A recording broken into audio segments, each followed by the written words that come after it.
Começando mais um programa Bendita Hora.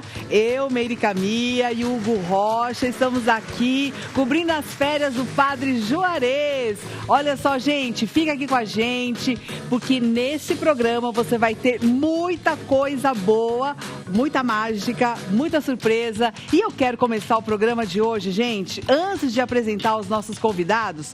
Olha só, eu quero começar dando uma mensagem aí pra você que tá aí em casa e que de vez em quando você fica lá meio desanimado e tudo mais. Eu quero dizer pra você ficar ligadinho aqui na Rede Vida, porque aqui você vai sempre ter uma palavra positiva pra alegrar o teu dia.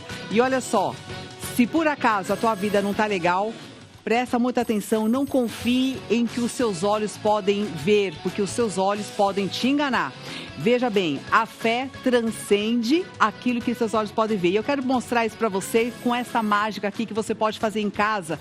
Você só precisa de uma cartolina, mais ou menos assim, com uma bolinha aqui no meio. Presta atenção na sequência, que de um lado você vai desenhar uma bolinha e do outro lado 4 bolinhas. Vou repetir, de um lado uma bolinha, do outro lado 4, do outro lado 3 e do outro lado 6 bolinhas, bem fácil. Não entenderam? Para quem não prestou atenção, eu faço mais uma vez. Olha só, segurando assim, você tem uma bolinha, 4, 3 e 6 bolinhas. Meus queridos amigos, olha só.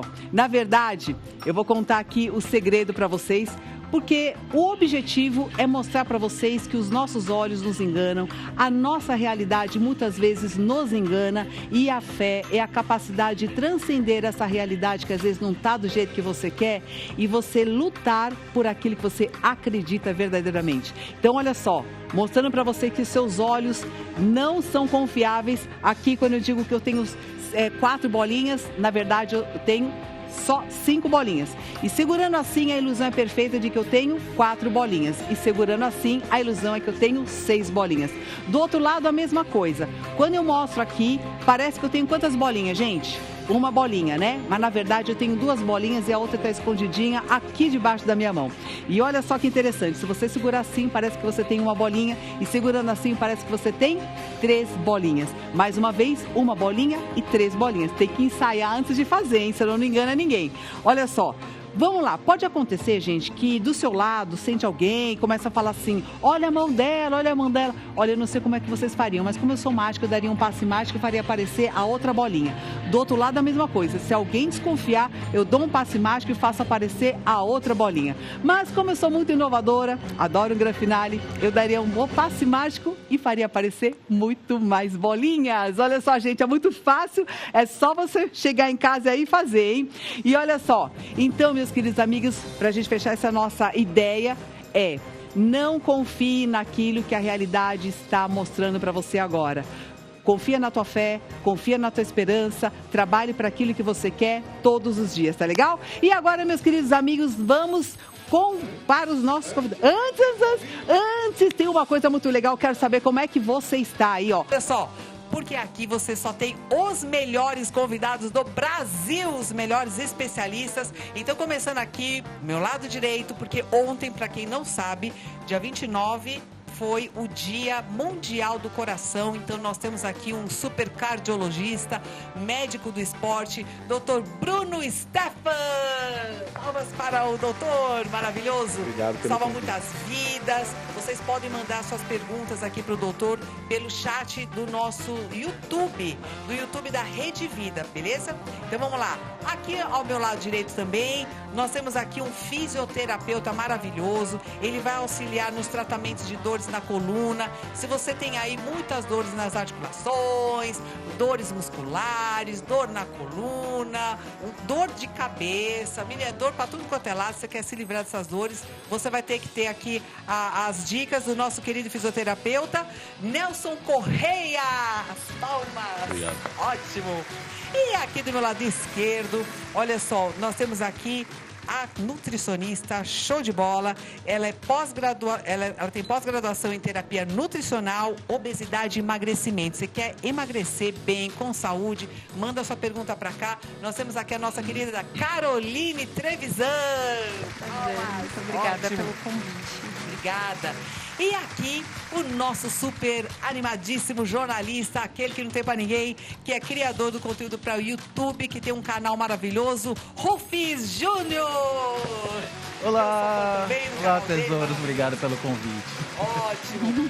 Galerinha, então olha só, ontem foi o Dia do Coração e a nossa enquete do dia é o seguinte: você faz check-up do coração ao menos uma vez no ano? Sim ou não? Quero saber aqui na mesa.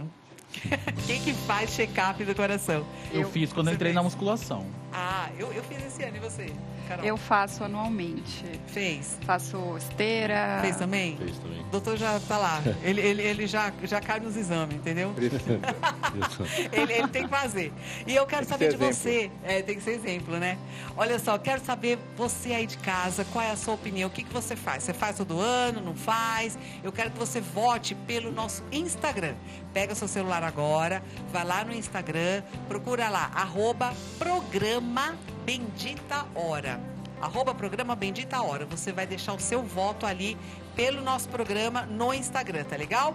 Começando agora os votos, já estamos contando. E aí nós vamos, enquanto isso, para as nossas perguntas. Vamos lá, atenção, pergunta na tela. Tchararam. Dia Mundial do Coração propõe prevenção e conscientização. Vamos começar com essa pergunta.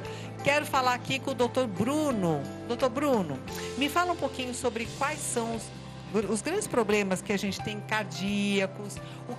Eu estou vendo também muita gente jovem tendo ataque do coração do nada. Eu queria que você falasse um pouquinho pra gente. O que você acha disso? Sem dúvida, a prevenção é a melhor forma de evitar a morte súbita. Quando o assunto é morte súbita, a gente precisa dividir por idade. Abaixo de 35 anos, a principal causa é a aterosclerose, que são as formações de placas de gordura nas artérias. Acima de 35 anos é a aterosclerose. Abaixo de 35 anos, a gente tem as arritmias, que são secundárias a uma doença genética chamada cardiomiopatia hipertrófica. Então, é muito importante, se você pretende ingressar numa atividade de alta intensidade, passar com o cardiologista para ver se você tem algum fator de risco para exercer com segurança a atividade física. A atividade física é uma excelente ferramenta para prevenir e tratar doenças, mas, como qualquer medicação, o excesso pode trazer prejuízo. Certo. Agora, quais são os outros cuidados, doutor, que a gente pode ter no nosso dia a dia? Porque além dos exames, sabe? Porque, por exemplo, no caso da arteriosclerose, a gente só sabe fazer no exame. Mas, assim, no dia a dia, como é que a gente pode cuidar do nosso coração como um hábito saudável? O grande vilão aqui é o sedentarismo. E para evitar o sedentarismo não precisa de muita coisa. Atividades leves, como caminhada, treino de força com cargas leves, está liberado para qualquer pessoa fazer. Isso não vai aumentar o teu risco cardiovascular. Então, o maior perigo é se manter em sedentarismo.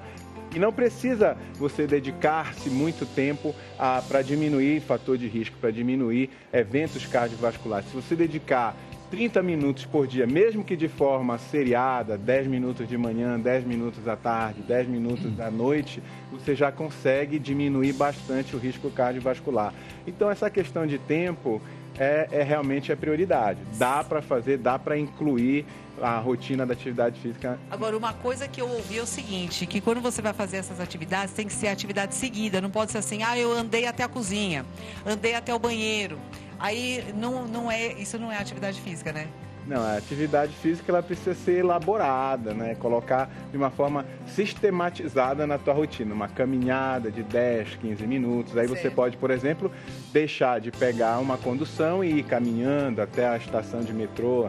A mesma coisa na volta. Aí você já acumula 20 minutos no dia de uma atividade cardio. Ah, bacana. Então quer dizer que não precisa ser tudo direto. Tem como encaixar. Sim. Obviamente, se você conseguir uma consistência de treino de força, de treino de cardio, o resultado vai ser melhor. Mas muito melhor do que não fazer nada é tentar organizar um pouquinho de atividade e movimento. Movimento é a palavra. Pessoal, você vê que assim, saúde é investimento.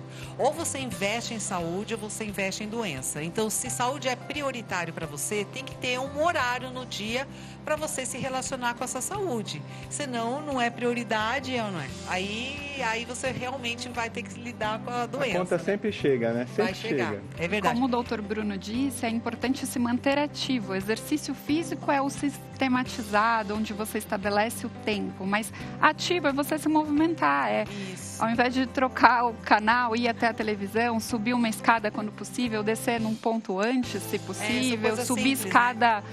os degraus, ao invés de uma escada rolante, a gente consegue... isso no dia, como é que dá? Um monte de calorias perdidas. Exato. Também não se apaixonar pela pessoa errada, porque se apaixonar quebra o coração. Dá até pra ver na radiografia. Você põe a radiografia, parece partidinho o coração. Isso. Se apaixonar por alguém que goste de treinar. Essa é a melhor fórmula, viu? Galera, olha só, fica aí um pouquinho, que daqui a pouquinho a gente volta, vamos pro nosso intervalo e já voltamos aqui com Bendita Hora. Vai mandando suas perguntinhas aí. Muita alegria, muitas férias do nosso querido Padre Juarez. Olha só, meus amores, estamos aqui com as nossas perguntas. O pessoal mandou mais perguntas aqui pra gente. E essa pergunta veio aqui comigo, olha só. Pergunta na tela, vamos lá. Fibras combatem diabetes e mais doenças. Como garanti-las na dieta? Doutora Caroline, a nossa super nutricionista, eu queria saber como é que a gente pode, onde é que tem fibra? As pessoas falam que é tão difícil fazer uma dieta saudável e a doutora, ela orienta as pessoas para uma dieta muito prática do dia a dia. Eu queria que você falasse um pouquinho para o pessoal que está em casa. Sobre a frase, as fibras elas ajudam a combater o diabetes e ajudam no tratamento do diabetes, né? O diabetes é uma doença onde as pessoas têm uma alteração da absorção da glicose pela deficiência da produção de um hormônio chamado insulina. Então, quando eu coloco fibras, e nós encontramos fibras no simples, comida que vem da natureza, frutas, verduras, legumes, cereais, algumas leguminosas. Nós trazemos fibras insolúveis que o nosso corpo não consegue digerir, que vão ajudar a formar o bolo fecal, as fezes, e as fibras solúveis que vão ajudar, no caso, no controle do diabetes, hipercolesterolemia, hipertrigliceridemia, colesterol alto, triglicérides alto. Como isso funciona? Primeiro ponto é, a fibra, quando a gente hidrata ela, principalmente a fibra solúvel, ela forma como se fosse uma geleia que vai absorver aquela glicose em excesso, aquela gordura em excesso que está na nossa corrente sanguínea. Então, a gente diminui a absorção da glicose, no caso do diabetes, e para quem tem um colesterol, as gorduras da corrente sanguínea. A fibra também, a solúvel principalmente, ela é alimento para as bactérias intestinais, então ela vai fazer com que as bactérias positivas, as bactérias que fazem bem, porque nós vivemos em simbiose, a gente tem bactérias boas e ruins e nós temos que alimentar as boas e não alimentar as ruins. A fibra solúvel alimenta as bactérias do intestino, fazendo a nossa flora bacteriana intestinal ficar mais saudável e a permeabilidade do intestino também melhora, então a gente não absorve tanto a glicose quando a gente se alimenta. Ou seja, também aumenta a imunidade e a gente fica menos doente, certo? Ajuda também nisso. A fibra... E ainda o intestino funciona melhor. O intestino funciona melhor, tem um hábito intestinal mais regular. Além e disso... aquela pessoa que não vai então ao banheiro, que é toda entupida, sabe aquela pessoa, né? Que fica lá os 2, 3 dias sem ir no banheiro. Quer dizer que essa pessoa está comendo pouca fibra, é isso? Ela pode estar comendo pouca fibra, ela pode estar tendo uma ingestão baixa de água, de líquidos. Ela pode estar sedentária, porque a atividade física também é importante para fazer com que a gente tenha movimento peristáltico, que é o movimento, as contrações do intestino. Pode ser isso, né? Então, ela pode estar com algum problema de saúde, precisa investigar. A gente não pode atribuir uma única coisa ao intestino preso. Acredito que é de novo aquela coisa do estilo de vida, né? A gente precisa olhar o todo desse paciente para entender por que esse intestino está preso. Pode ser uma questão hormonal, às vezes mulheres na gestação têm um aumento de progesterona e ficam mais constipadas. constipadas. A mulher também, no climatério e menopausa, tem alterações hormonais e pode ter uma constipação. Então, é muito difícil afirmar que é só pela diminuição da ingestão de fibras. Inclusive, quando eu tô ansioso, eu fico constipado. Ansioso só. quando a pessoa tem ansiedade, às vezes em períodos menstruais, pré-menstrual ou pós, isso em mulheres, há também essa dificuldade de evacuação. Sim. Mas, ao contrário do que muitas pessoas pensam, não é só comer fibra, precisa hidratar também. Se eu estou constipado e tenho um aumento da ingestão de fibras e não hidrato, eu vou ficar mais constipado ainda. Falando do diabetes, a fibra é importante, principalmente a solúvel, porque nós temos um negócio chamado índice glicêmico dos alimentos. Sim. E quando eu consumo a fibra, eu consigo reduzir a velocidade de absorção desse açúcar, fazendo com que essa velocidade aconteça gradualmente conforme a necessidade do meu E corpo. quais são esses alimentos que têm essas fibras insolúveis? As fibras solúveis Solúveis. e insolúveis nós encontramos em frutas, verduras, legumes. Solúveis tem muito na aveia, no farelo de aveia, Certo. que ele tem um teor um pouco maior de fibra solúvel, mas todas as frutas, verduras e legumes, elas apresentam tanto fibras solúveis quanto insolúveis. Gente, é aveia, não é farinha, viu? Senão o pessoal vai comer um bolo. É vai a comer- farinha de aveia, não a farinha de trigo, a farinha de aveia. Pegar fruta com leite condensado. Isso. Eu tenho essa dúvida. Afeta? De verdade, tô perguntando sério. Claro, afeta, porque você tá agregando valor calórico com alimentos, no caso o leite condensado, um alimento extremamente rico em açúcar, que altera a glicemia. E açúcar dizer, vai tem uma subir absorção muito, né? rápida. Mas se você quer pôr um pouquinho de leite condensado e você põe uma aveia, por exemplo, você lentifica a absorção desse açúcar. Mas isso deve ser feito eventualmente, Moderadamente. com moderação, né? Eu sempre falo isso quando eu venho a esse programa. Tudo posso, mas nem tudo me convém. Tá certo. Nós temos que aprender, ter informação para saber o que fazer e em que momento. E se permitir de tudo, porque viver é isso, é se permitir de tudo com moderação. Com moderação, galera, entendeu? Olha só. Galera, olha só, voltando aqui para mais uma notícia. Vamos lá. Atividades físicas e fisioterapia ajudam no tratamento da fibromialgia. Então, nós estávamos falando aqui sobre dores. Gente, a fibromialgia é aquela dor que parece que viaja no teu corpo. É uma dor que você não sabe nem onde começa, onde termina. E hoje nós estamos aqui com o Nelson, que é fisioterapeuta, para falar um pouquinho como é que a gente faz para tratar dores pelo nosso corpo. Doutor, o que você acha? A fibromialgia é aquela dor que a gente que é uma dor espalhada, vamos dizer assim, né? Sim. E qual que é a diferença dessa dor com as dores musculares que você pega na sua clínica? Bem, é assim, a fibromialgia, como você mesmo disse, ela é uma dor generalizada, né? Ela aparece, cada hora ela aparece num segmento do corpo. Uma hora ela está na perna, outra hora ela está no peitoral, outra hora ela está nas costas, está na cervical. Já a dor muscular é aquela dor mais específica, seja ela por um estresse, seja ela por uma contratura, alguma coisa assim específica. Certo. Né? Quando é a dor por tensão, que acho que seria essa, né? Qual é Sim. o lugar assim onde as pessoas sentem mais dores pelo corpo? Vamos dizer assim, que hoje no meu consultório, 70% dos pacientes que eu atendo são pacientes assim que trabalham muito com computador, Certo. né? Pós-Covid. Ah, e a postura, A né? postura. Eu percebo que às vezes eu fico assim, ó. Sim. Pós-Covid, muitas pessoas começaram a trabalhar em casa, em home office, Sim. né? Uma má postura, isso. Você sabe que eu acho que eu adquiri também um vício de ficar com isso aqui, ó, levantado. Sim. Por conta de computador. Muito disso também pode acontecer, porque a pessoa ela pode estar desajustada ou pode ter um problema de fáscia, Sim. tá? E o que é a fáscia? Gente, não é face, viu? É fáscia. É fáscia, né? A fáscia ela é um tecido conjuntivo que nós temos no corpo todo. Sim. Ela seria como se fosse um tecido, que ela envolve desde o couro cabeludo até a sola do pé. Você já deve ter visto já alguém falar que teve a fascite plantar, Ah, sim. que nós temos a fáscia na planta do pé também. O que acontece? Ela cola, é isso que dá dor? Não, o que acontece é assim, nós temos várias camadas de músculos, Certo. um sobrepõe o outro.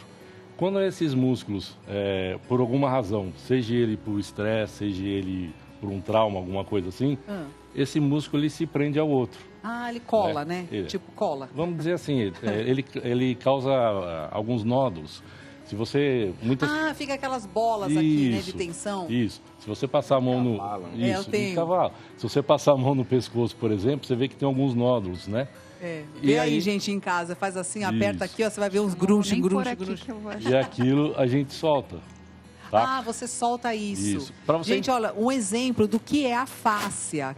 Então, mostra pra gente que ele tem pra uma... você entender mais ou menos o que é a fáscia, eu vou demonstrar aqui nessa Polcam, por exemplo. Ó, dá uma olhada ali.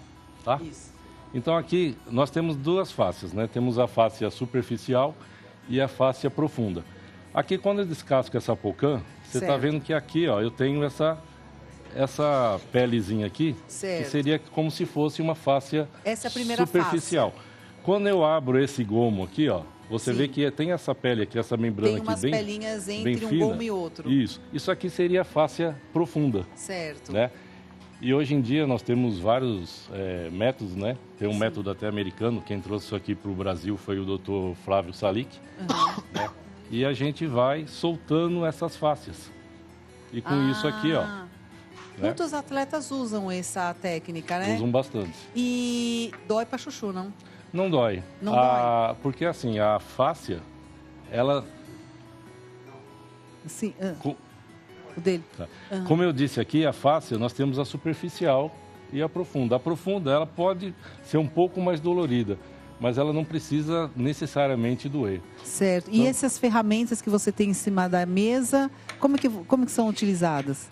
Então, isso daqui eu vou passar, né, em cima então é com carinho, né? Com carinho. Tanto é que eu atendo crianças, eu tenho criança de 5 anos, é mesmo? 8 anos de idade que eu atendo, tem um problema de escoliose, né? Ajuda bastante. Ajuda. Né?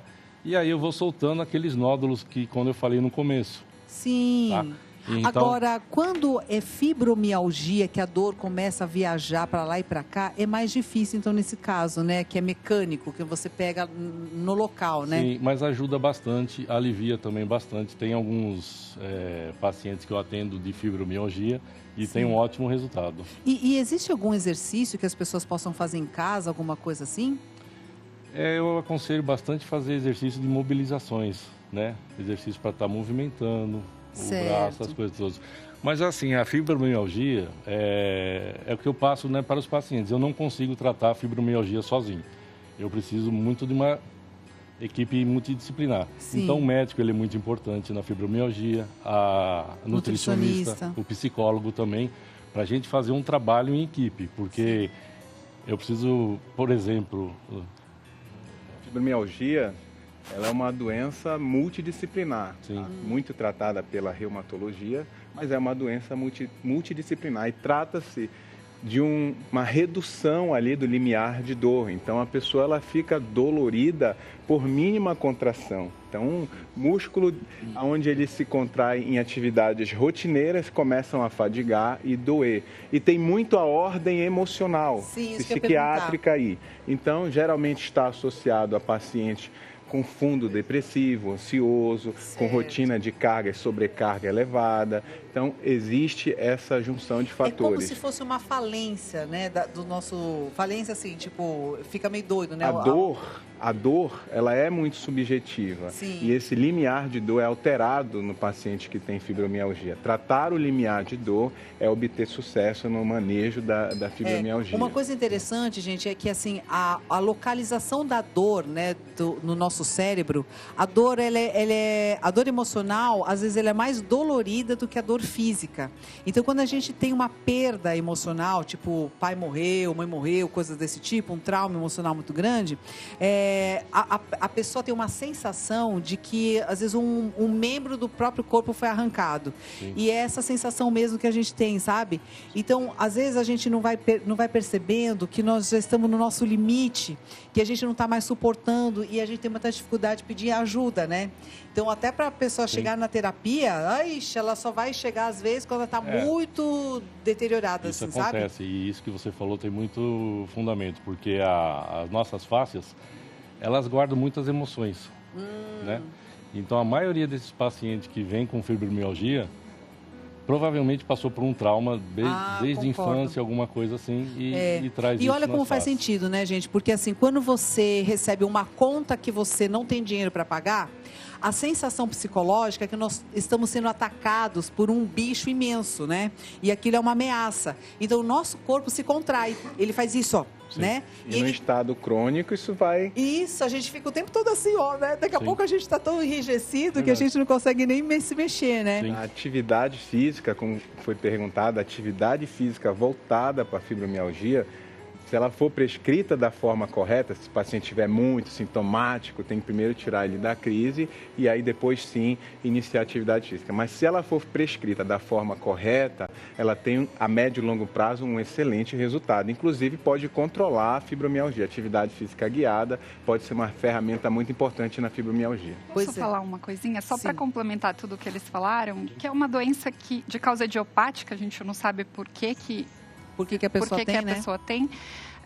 Mas é importante reforçar essa parte da sensibilidade à dor, né, que fica diminuída e que nós precisamos diminuir a inflamação desse paciente e a alimentação, ela entra aí como um dos pontinhos a serem olhados com bastante carinho para que esse paciente, junto com o fisioterapeuta, com o médico, com a atividade física, com o psicólogo, o psiquiatra, tenha de fato tratar da causa do problema, porque senão ele só remedia. Né? Sim. Então, e a doutora tem um programa de dieta desinflamatória, não é isso?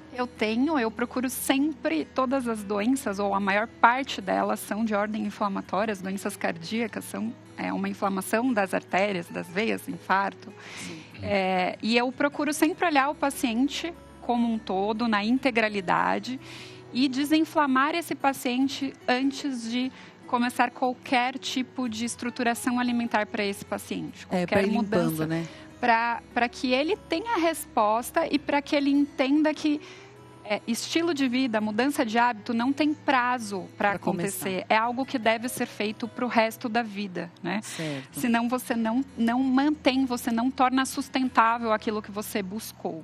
Então desinflamar é um programa que eu tenho, que eu tenho, sim, mas eu olho sempre para o paciente. Nós, profissionais da saúde, temos que olhar como um todo, não só como um coração, ou só como um músculo, Perfeito. ou só como um estômago. Peraí, vamos para a próxima, daqui a pouco. Peraí, deixa eu só chamar outra, porque você não dá tempo. Vamos lá, galera, só mais uma pergunta aqui, ó. As mulheres e o assédio moral no ambiente de trabalho. O assédio moral é uma forma muitas vezes silenciosa de violência à trabalhadora que tem como objetivo desestabilizar sua condição emocional e psíquica e acaba comprometendo a sua capacidade laboral. Olha só, gente, você vê que essas pressões que a gente vai tendo na vida, né, que são as preocupações financeiras, às vezes você tem um chefe chato no trabalho, colegas, né, que fazem bullying no trabalho, não é só na escola, né? Eu acho que tudo isso acaba também sendo um fator tóxico na nossa vida, né? Rufus, você com as suas queridas amigas, você ouve muitas histórias relacionadas a um relacionamento tóxico, né, amoroso e tudo mais. Como é que você enxerga e como elas enxergam essa questão do assédio no Mas trabalho? tem no trabalho também, viu, Meire? Sim. E vou te falar, como é que você vai trabalhar bem, como é que você vai dar o seu melhor se tem um enviado do demo lá infernizando a tua vida 24 horas por dia? Sim. Meire, muitas amigas minhas descrevem isso. Eu já li que 70% das mulheres falam que já sofreram, 70% que identificam. O mercado de trabalho, tesouros, ele não é fácil para mulher. Mulher, a gente sabe que às vezes você está no mesmo cargo que o cara, você faz mais que o cara, você é muito mais inteligente que o cara, você ganha menos. Como é que vive desse jeito? Mas esse assédio moral, ele se dá de outras maneiras. O difícil é identificar. Por exemplo, sabe aquele seu colega de trabalho que ele chega falando baixinho alguma coisa para te atazanar, que ele faz uma fofoquinha e você vai aguentando, até a hora que você explode. Só que quando você explode alto e você é doida. E aí você parece doida para todo mundo. Né? A louca, você é louca, descontrolada. Você vai parecer louca e ele vai falar, poxa, mas eu só dei um conselho. Isso é um tipo de coisa para desestabilizar, porque eles querem desestabilizar essas mulheres. Isso. E o que você acha, como que elas poderiam se proteger desse tipo de... Como identificar, sabe? Que ela está tendo alguma coisa, algum ataque, vamos dizer assim.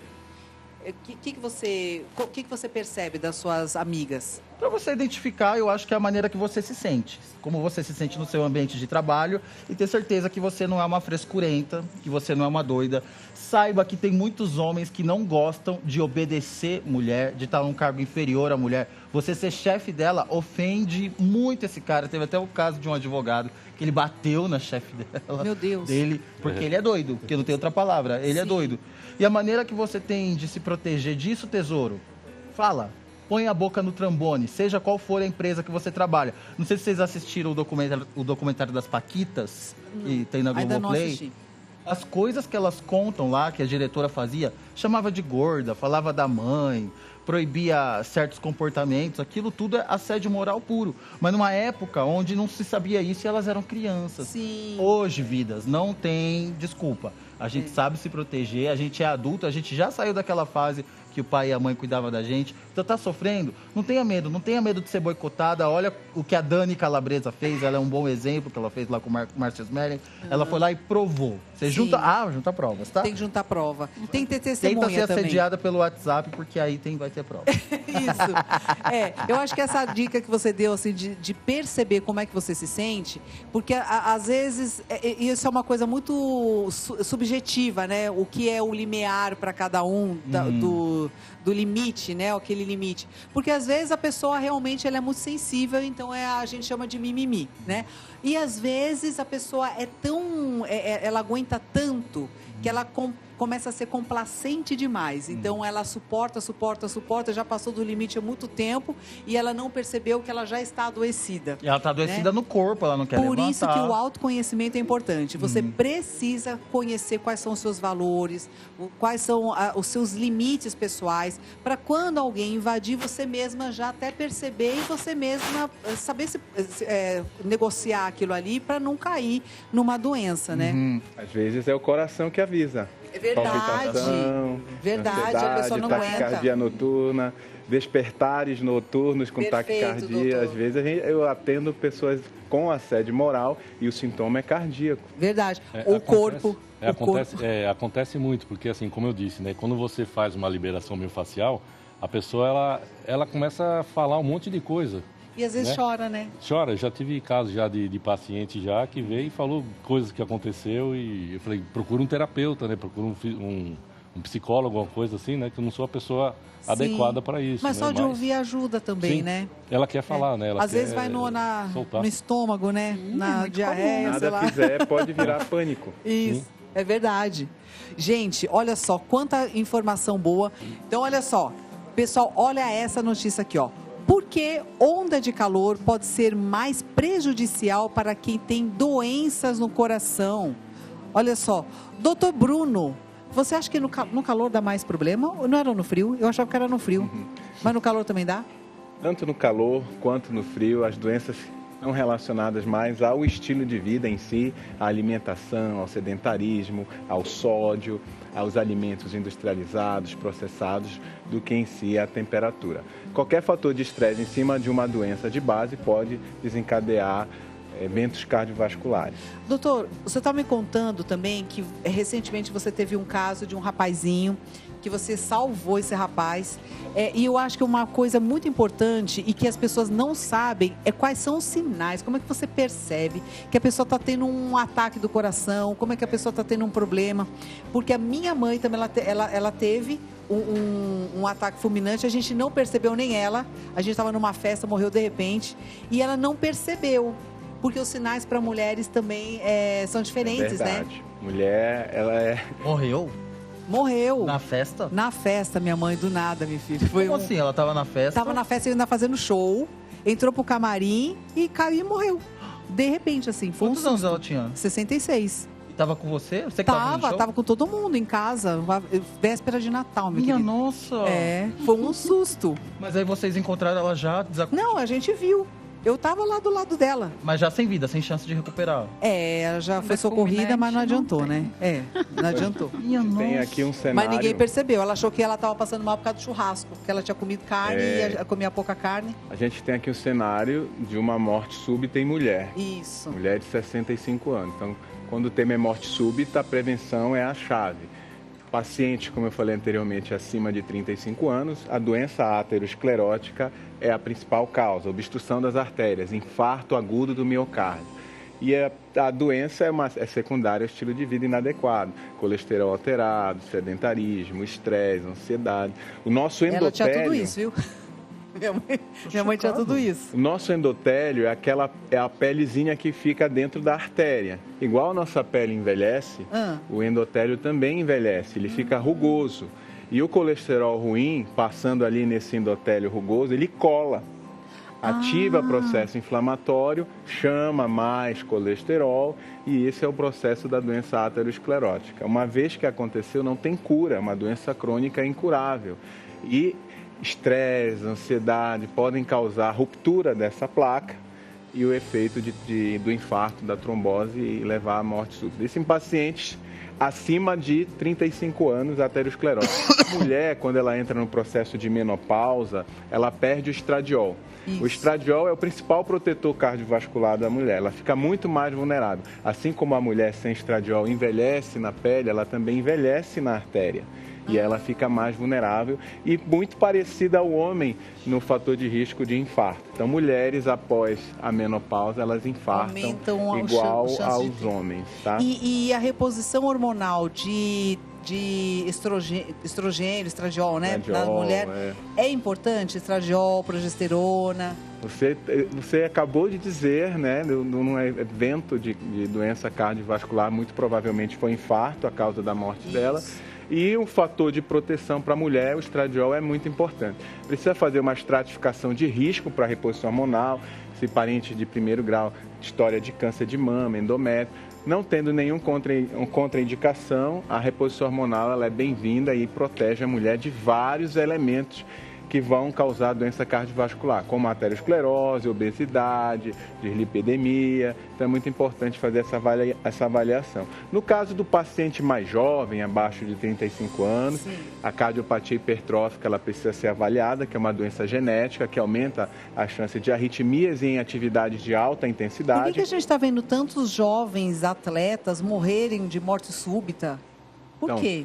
É a cardiomiopatia hipertrófica, que é a principal causa, só que agora também tem outras causas advindo pós-Covid, que é uma causa viral, miocardite pós-viral, leva às áreas de fibrose no coração e essas fibroses são pontos de arritmia. Então, muitas vezes a gente tem atletas que foram acometidos de Covid e não fizeram uma adequada avaliação para poder retornar à atividade física. Muitas vezes eles fizeram um processo de miocardite e tiverem essa fibrosezinha miocárdica, essa cicatriz miocárdica que desencadeia arritmias eventualmente fatais. Sempre o segredo faz atividade de alta intensidade, passar num cardiologista, fazer os exames para poder liberar. Nossa, gente, olha, não é porque a gente é jovem que não vai ter esse tipo de problema. Então, eu ouvi muito essa coisa. Quem já pegou Covid, como ela é inflamatória, às vezes ela dá sequelas que a gente não enxerga, né? Ela passa lá no coração, inflama o coração e deixa uma fibrosezinha lá para dar arritmia. Perigoso. Pois é, gente. E a parte vascular também, de trombos, né? É a trombose também, né? É isso aí. Galera, vamos lá. Vai pensando aí você, hein? Vamos lá. A próxima notícia. Almoço de ontem. Olha, 4 alimentos que são nocivos à saúde quando reaquecidos. Um deles é bem popular. Gente, vocês têm mania de esquentar aquela comidinha que sobrou? Algumas sobras podem conter bactérias que causam cólicas, diarreias e até mesmo câncer. Gente, você sabia disso? Olha só. Vou falar dos 4 aqui, ó. Arroz. Você requenta o arroz? Sim. Ovos, espinafre e batata. Gente, eu não sabia disso. Todo dia eu requento arroz. Não sabia também. Todo dia. Gente, eu também requento arroz. Pra semana toda. Pra semana toda. Doutora Caroline, um negócio estranho aqui. A gente já tá começando a ter um ataque aqui. Conta pra gente como que isso funciona. Eu quero só dizer aqui, fala que são alimentos nocivos à saúde. Não que os alimentos em si sejam nocivos, tá? A maneira como nós armazenamos esse alimento e depois reaquecemos que pode tornar esse alimento nocivo à saúde por conta da questão de contaminação por bactérias. nesses alimentos. Então, não é o alimento, não é que não podemos comer esses alimentos. Certo. Não parece que o arroz, o ovo, o espinafre serão vilões para sempre. Esclarecendo aí, gente. O arroz, por que fala-se do arroz? Foi até uma nutricionista de Londres que falou sobre isso, sobre esses 4 alimentos, mas isso serve para todos os alimentos, como nós acondicionamos e como nós armazenamos após o cozimento, porque nós podemos contaminar o alimento se não deixarmos em temperatura adequada. E como que faz para não contaminar o alimento? Então, no caso do arroz, o indicado fez o cozimento, já leva, mesmo que quente, às vezes a gente deixa ali para esfriar, para depois levar para a temperatura mais baixa, para o freezer ou para a geladeira, já leva, não só o arroz, todos os alimentos. Por que ela falou desses 4 alimentos especificamente? Porque o arroz, quando a gente cozinha, a gente coloca água e quando nós colocamos água em qualquer coisa, nós aumentamos o risco de contaminação. Por conta da água, a gente pode aumentar uma bactéria ali, se o cozimento não for bem feito ou ficar um grãozinho que não ficou muito bem cozido e eu não armazeno de forma correta, eu posso fazer com que uma bactéria chamada Bacillus cereus se multiplique e quando eu vou reaquecer, a temperatura de reaquecimento não mata essa bactéria e eu vou consumir um arroz contaminado, tendo uma intoxicação alimentar. Tem alguma diferença se onde eu coloco o recipiente é de vidro ou plástico? Tem uma diferença porque quando nós colocamos em recipiente plástico, se ele não for livre de bisfenol A, nós vamos consumir partículas de plástico. Então, o ideal é sempre fazer o congelamento e aquecimento em micro-ondas em material de vidro, para que a gente não consuma partículas plásticas que são disruptores endócrinos. O que é isso? Eles agem como se fossem hormônios e impedem a ação dos nossos hormônios, então a gente pode ter uma série de problemas, inclusive câncer também, por consumir partículas de plástico, seja em copinho plástico, seja em Tupperware, potinhos plásticos. Então, o ideal é sempre fazer o congelamento em potes de vidro. Mas aí a gente não está falando de contaminação biológica, a gente está falando de contaminação química, que é bem diferente. Gente do céu. Tem microplástico no ar. Saiu um estudo agora feito com a Unicamp, com a USP, uma faculdade americana, onde eles pegaram cérebro de habitantes aqui de São Paulo e descobriram partículas de microplástico no cérebro. Partícula de microplástico na placa de ateroma. Então, nós respiramos isso mesmo. Respiramos, consumimos, passamos no corpo. Então, é preciso bastante cautela. Talvez a gente não consiga minimizar, mas tudo que puder escolher que não tenha plástico é bom evitar. Só para falar sobre o ovo, se nós não fizermos o cozimento de forma adequada, tem a salmonela, que causa uma série de problemas também. O espinafre, quando a gente congela e reaquece, ele produz substâncias, o espinafre tem nitratos, produz substâncias que podem ser cancerígenas, então se puder evitar o reaquecimento do espinafre, aí a gente não está falando de contaminação biológica, mas sim o fato de converter um tipo de substância que pode se transformar em uma substância cancerígena. Certo. E o outro era a batata. A batata tem o Clostridium botulinum, que pode levar ao botulismo. Aquela bactéria botulínica. Exato, que é o mesmo botox que nós aplicamos, que faz a paralisia da musculatura. Se nós consumirmos via oral, pode levar a paralisia de musculatura, diafragma, pode pegar a parte neurológica e levar a problemas sérios até a morte. Certo. Só para fechar, quanto tempo que o alimento pode ficar condicionado na geladeira? Depende muito do tipo de alimento. Quanto mais água esse alimento tiver, menor é o tempo. Mas eu falo no máximo 2 dias por conta de segurança. Viu, galera? Não é uma semana, é 2 dias. Sempre fez o cozimento, leva direto para a temperatura fria ou mantenha uma temperatura acima de 65 graus. Certo. Então, ótimo. Ou põe direto para o frio, geladeira, ou uma temperatura de 65 graus. Não precisa esperar esfriar. Mas é o seguinte, estão gostando das notícias? Estão gostando dos nossos especialistas, que são os melhores do Brasil aqui, hein? Voltando aqui, meus amigos, olha só, próxima notícia. Fisioterapia na terceira idade melhora a qualidade de vida? O que você acha, doutor Nelson? Sim, melhora e muito. Por que melhora? Bom, eu vou falar na minha área, né, que é a quiropraxia e a liberação miofascial.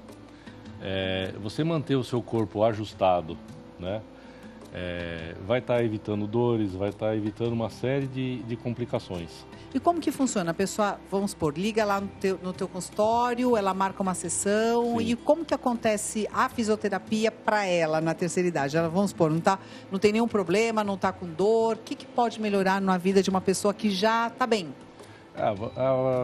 Como eu disse, né? Geralmente a pessoa sempre apresenta algum desajuste, né?